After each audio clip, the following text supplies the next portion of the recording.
देखिए, exit poll सीमित sample size का होता है।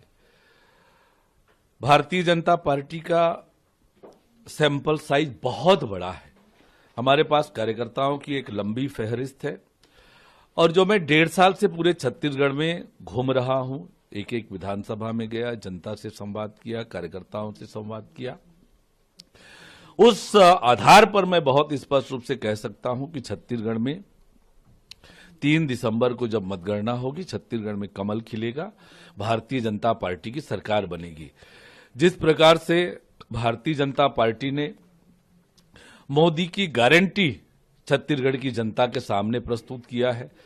लगातार हमारे केंद्रीय नेताओं के प्रवास हुए हैं, सभाएं हुई है, और कांग्रेस सरकार की जो विफलता है, हर वर्ग को कांग्रेस की सरकार ने ठगने का काम किया, धोखा देने का काम किया, छत्तीसगढ़ को अपराध का गढ़ बना दिया, नशे का गढ़ बना दिया, भ्रष्टाचार का गढ़ बनाया, विकास पूरी तरह से अवरुद्ध किया। राज्य की कांग्रेस की सरकार ने ऐसा एक भी काम नहीं किया जिसे वो अपनी उपलब्धि बता सकें, और इसलिए 3 दिसंबर को छत्तीसगढ़ में पूर्ण बहुमत के साथ भारतीय जनता पार्टी की सरकार बनने वाली है। तो क्या फील होगा सबसे पहले? देखिए, एग्जिट पोल सीमित सैंपल साइज का होता है। भारतीय जनता पार्टी का सैंपल साइज बहुत बड़ा है।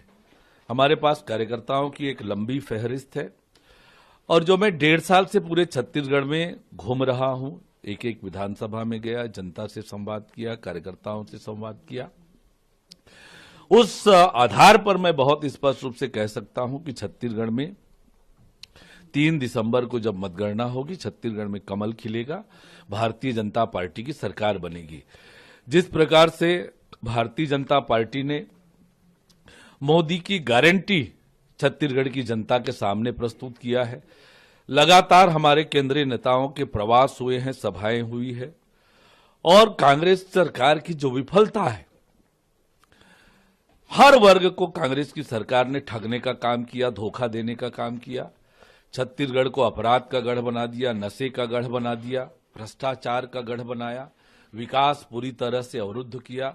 राज्य की कांग्रेस की सरकार ने ऐसा एक भी काम नहीं किया जिसे वो अपनी उपलब्धि बता सकें, और इसलिए 3 दिसंबर को छत्तीसगढ़ में पूर्ण बहुमत के साथ भारतीय जनता पार्टी की सरकार बनने वाली है। तो क्या फील